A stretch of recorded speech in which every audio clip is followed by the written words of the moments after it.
जानल चाहो तानी वो कर का बापा। भाई लोग नमस्कार कैसे हैं आप लोग। उम्मीद करते हैं कि आप लोग बहुत ही अच्छे होंगे। जी हाँ दोस्तों, मेरा नाम है विशाल कुमार और आप सब देख रहे हैं आपका यूट्यूब चैनल अंदाज भोजपुरी। तो कैसे मेरे भाई लोग, उम्मीद करते हैं कि आप लोग बहुत ही अच्छे होंगे। जी हाँ दोस्तों, फाइनली बता दें कि भोजपुरी गायक रमेश रेशमिया जी का अभी एक बहुत ही हाई लेवल का वीडियो सॉन्ग को रिलीज कर दिया गया है। जी हाँ दोस्तों, कौन से भाई देखे आप लोग कमेंट में कमेंट कर दीजिएगा।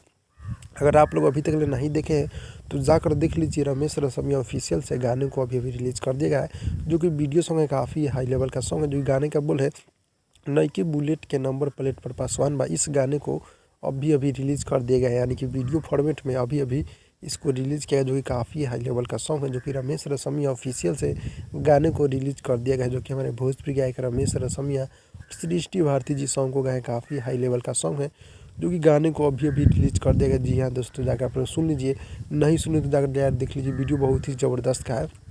और बता देना चाहता हूँ जितने भी भाई लोग देख रहे हैं, आप लोग मेरे चैनल को सब्सक्राइब कर दीजिए, क्योंकि आपको भोजपुरी खबर यहाँ पे मिलते रहता है। और गीत को लिखे हैं बड़े भैया 1 लाख जी और म्यूजिक है बड़े भैया चमन सिंह जी के। काफ़ी हाई लेवल के म्यूजिक चमन सिंह जी देते रहते हैं। और गाने को जाकर एक बार जरूर सुने और वीडियो को दबाकर शेयर आप लोग कर दीजिएगा। और मेरे चैनल को आप लोग सब्सक्राइब कर दीजिएगा, ताकि नोटिफिकेशन आप लोग के पास जाता रहेगा। मिलते हैं अगली वीडियो में, तब तक के लिए बाय बाय दोस्तों।